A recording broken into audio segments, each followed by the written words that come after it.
Welcome to Expeditions and Adventures. This is video number 5 in Module 1 of our Reclaim Leader Training Series, the overview of the Reclaim Ministry Model.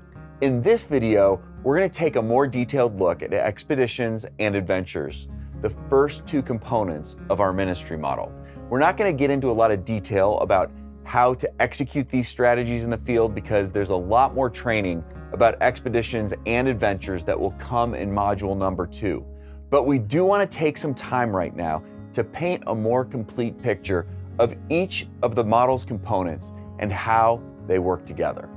The Reclaim Ministry model begins with expeditions. Now, expeditions is the term that we use to describe going to where men are on their turf. Now, we're doing this in order to expand our network, to build relationships with men that we don't yet know. And statistically speaking, most of them will not be connected to a missionally minded Christ follower. Now, traditionally speaking, most Christian ministries, and certainly most church ministries, have what I would describe as a draw mentality.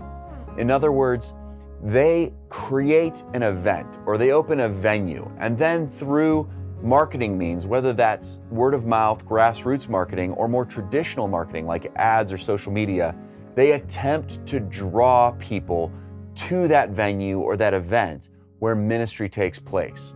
In Reclaim, we don't have a draw mentality. We have a pursuit mentality.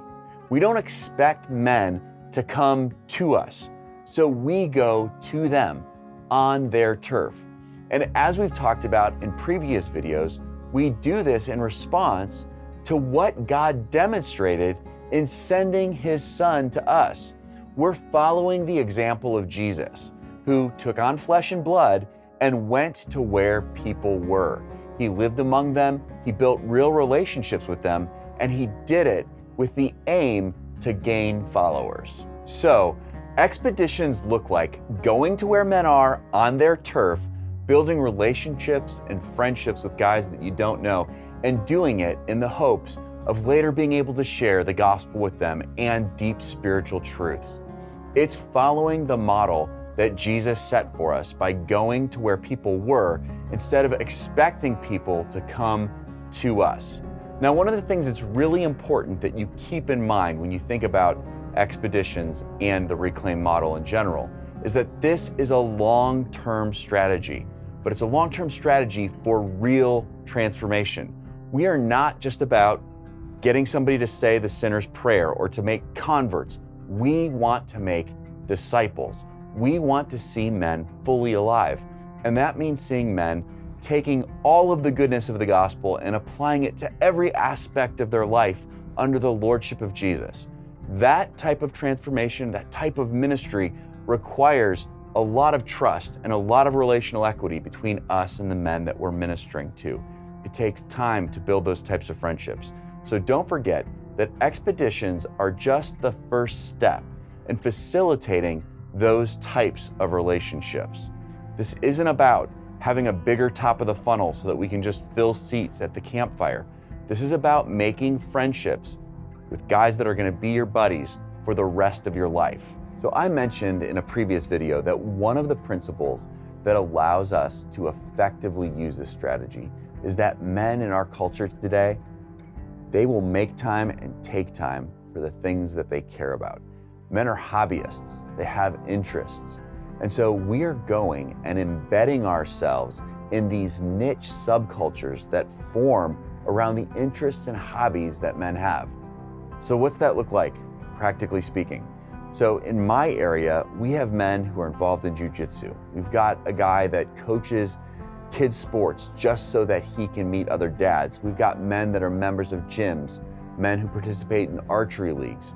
In an area near us, there's a group of Reclaim leaders who love to trail run. They're runners, and they found a meetup group of guys in the national park that's near us that run trails together.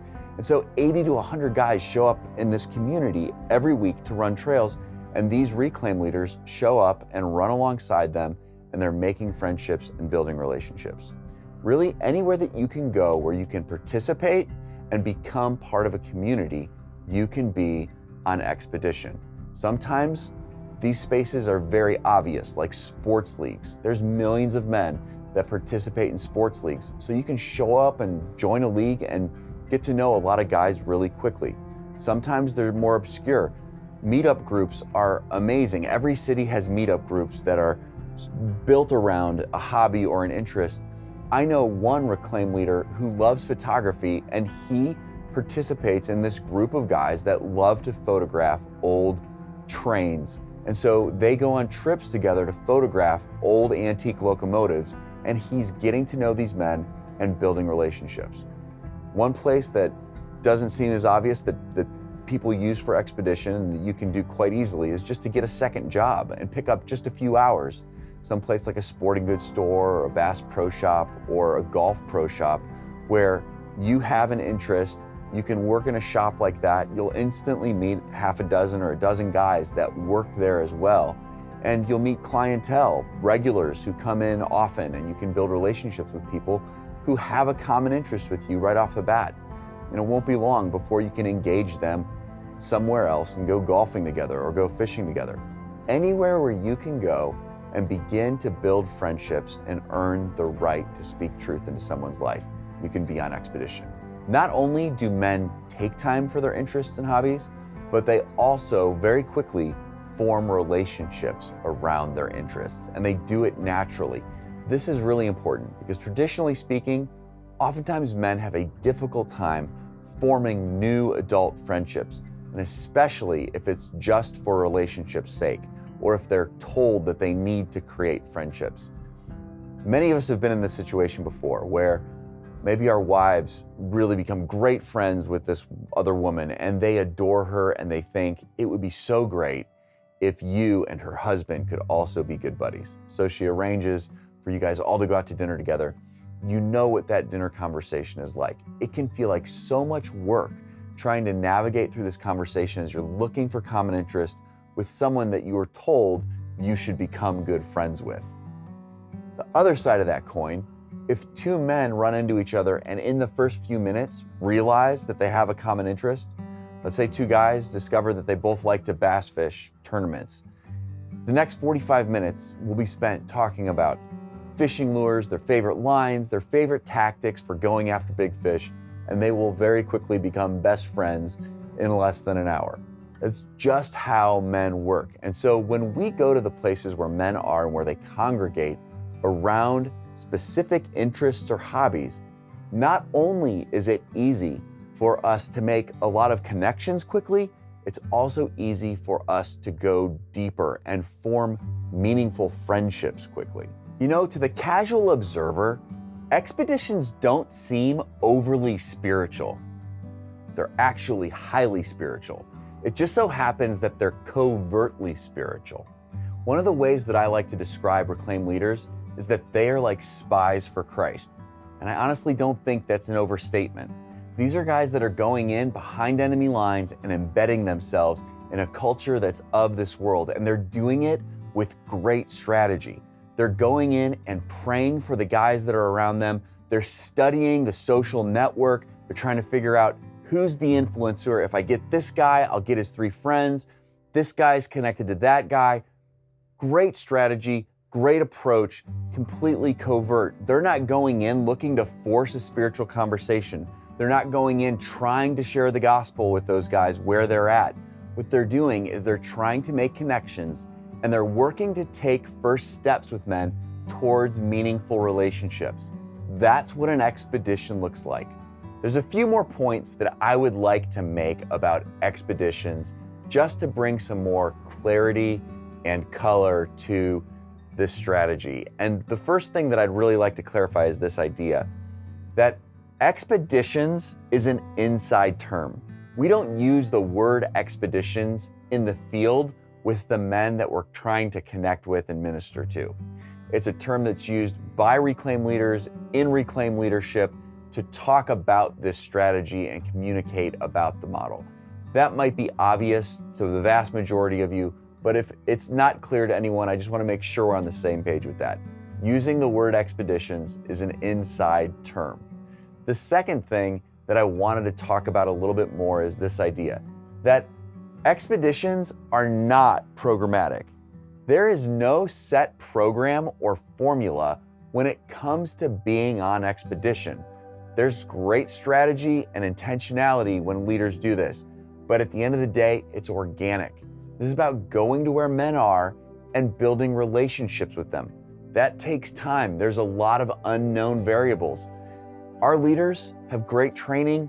Our leaders have know-how and best practices and strategy, but at the end of the day, they have to be led by the Holy Spirit in order to do this. God closes doors and God opens doors. So sometimes this can take a while to see real fruit, but I'm convinced that if we're faithful in going to where men are, we will see things move in ourselves, in others, and in the spiritual realms. If we go and we're prayerful, we're faithful, and we're consistent, we will build relationships with men that we don't yet know in the expedition space. The third thing that I'd like to talk about is this, that expeditions are missional and they're also genuine. Those seem like two strange terms to contrast, but let me explain what I mean by this. When Reclaim leaders go on expedition, they are incredibly missionally minded. They are there to connect with new men, to build relationships in the hopes of eventually sharing the gospel. Very missional. But at the same time, they genuinely want to participate in whatever the activity is that men are doing. If you want to create an expedition and go on expedition in a bowling league, and you go and sign up for a bowling league, but you have zero interest in bowling, if you are terrible at it and you don't want to get better, you are going to have a very difficult time building real friendships on that expedition. Your conversations are going to be awkward. People are going to see through you. It's going to be really strange if you're just there to connect and meet with men, but you don't care about bowling. It's not going to go well for you. So go on expedition in places where you're passionate about the activity. All of us have things that we're passionate about pursuing, so pursue those things. Remember, I told you that one of the reasons that expeditions work so well for us is because that in our culture, men take time and make time for the things that they care about. Well, that's true for Christian men too. It's true for a lot of our Reclaim leaders. Most of us would be doing the things that we do anyways if we weren't involved in Reclaim. We probably wouldn't have a missional mindset while we were doing it. We hear over and over again from our leaders things like, I love this hobby and I used to feel kind of guilty about the time that I spent doing it, but now it's redemptive and this is my ministry now. I'm using it to move God's kingdom forward. I never knew that my hobbies and my interests could be my ministry as well. At the end of the day, there's a reason that you're wired the way that you're wired. There's a reason that you're passionate about the things that you're passionate about. Maybe the reason you love golf is because there's a country club on the other side of town where there's 30 or 40 guys that don't know Jesus. Who's going after them? Who's praying for those guys? Not many people actually have access to them, but you do. And if you don't share Jesus with them, who will? The last point that I want to make about expeditions is this, that you should go as a team. This should be done as a team whenever it can be done as a team. Now, there's times that you are going to do expeditions by yourself because it makes sense or because you have to. But when you can do it with a couple other Reclaim leaders, you should. This is the stuff that we've talked about in video 4. It changes everything. Don't forget about the tip of the spear. When you show up with 2 or 3 like-minded Christians who are on mission with you, it changes the spiritual dynamic around you and it changes the social dynamic around you. You are going to find that it is far easier. You're going to feel more courageous and it's going to be easier for you to step out in faith to connect with new guys and make that first conversation happen. You're going to find that having conversations with men that you don't know well is going to go way easier when your buddy's there with you because someone's there to intentionally fill in the conversational gaps. It is just easier when you don't have to carry a conversation by yourself. The other thing that happens is that even though you are entering into their world and you're on their turf, because there's this strong brotherhood between you and this dynamic of life, you're actually inviting them into something just by approaching them and having a conversation with the 3 or 4 of you instead of just one-on-one. Exposing people to that dynamic is far more powerful than you might think.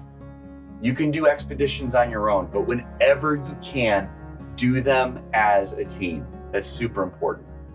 Well, I think the things that we've talked about thus far in this video equate to a pretty good snapshot of what the expedition strategy looks like. You should have a pretty good idea about that. If I had to sum it up in one sentence, I would say this, that expeditions are reclaimed leaders going to where men are to build relationships with them on their turf. That's what an expedition looks like. One final point about expeditions is the transition and the goals. On expedition, every reclaimed leader has one big end goal in mind, and that's to be able to earn the right to speak truth into these men's lives and eventually see them fully alive to the full application of the gospel in their lives. That takes time. Expedition is the first step. But there's always an immediate goal that they're trying to look for. While they're building relationships on their turf, they're always looking for opportunities to invite men from their turf onto our turf. And when that happens, we call it an adventure. So an adventure looks like leading men on our turf and inviting them into biblical community. Practically speaking, adventures could look like taking someone fishing with other reclaimed leaders, inviting people over for a barbecue at your house with the guys, bringing someone on a backpacking or camping trip with other reclaimed leaders, getting a group of guys together to go to a baseball game or out for wings, bringing a guy along to shoot skeet with some fellow leaders. Just like expeditions, adventures is an inside term. We don't use it to describe ministry to those that we're trying to connect with. So we would never have a barbecue on a Friday night and invite people by saying, hey, you should come to the Friday night adventure. It's just a barbecue. In fact, we would never even call it a reclaim barbecue. We would just say there's a barbecue at Bob's house. Because at the end of the day, in order for this to work, it has to feel organic and it has to feel natural. And I know compared to expeditions and adventures, there's a lot more planning and coordinating. So it can feel a lot more like an event to those who are making it happen.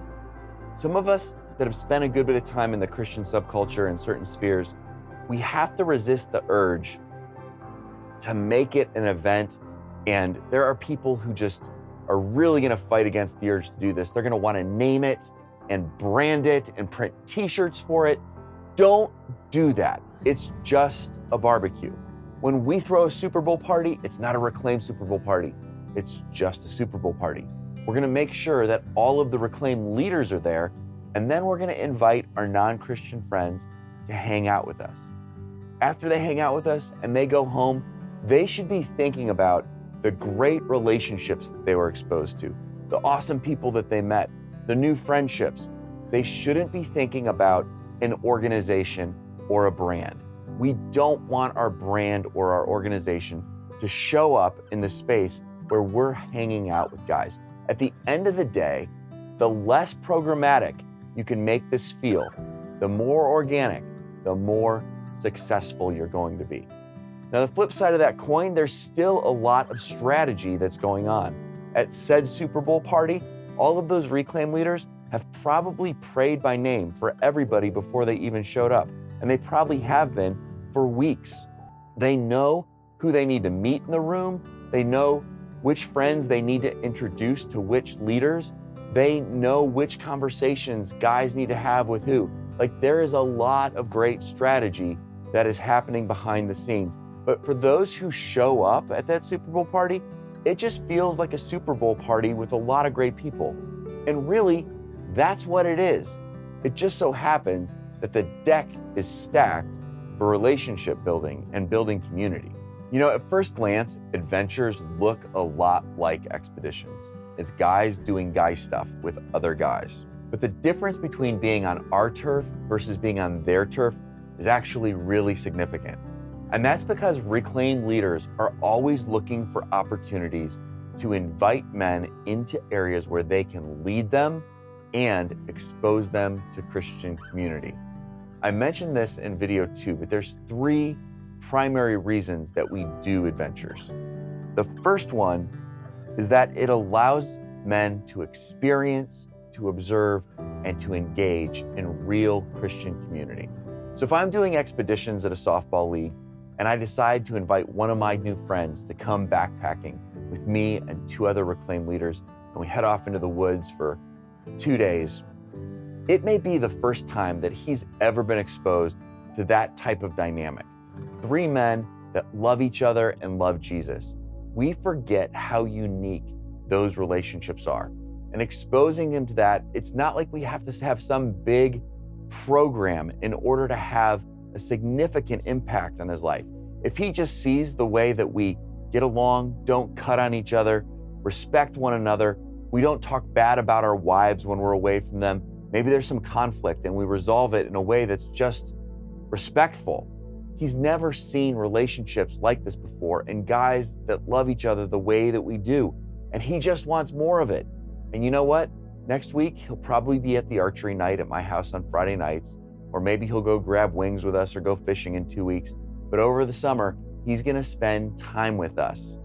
And it's the oneness with Jesus that we have as a community that's gonna begin to soften his heart to truth so that he's able to receive the gospel.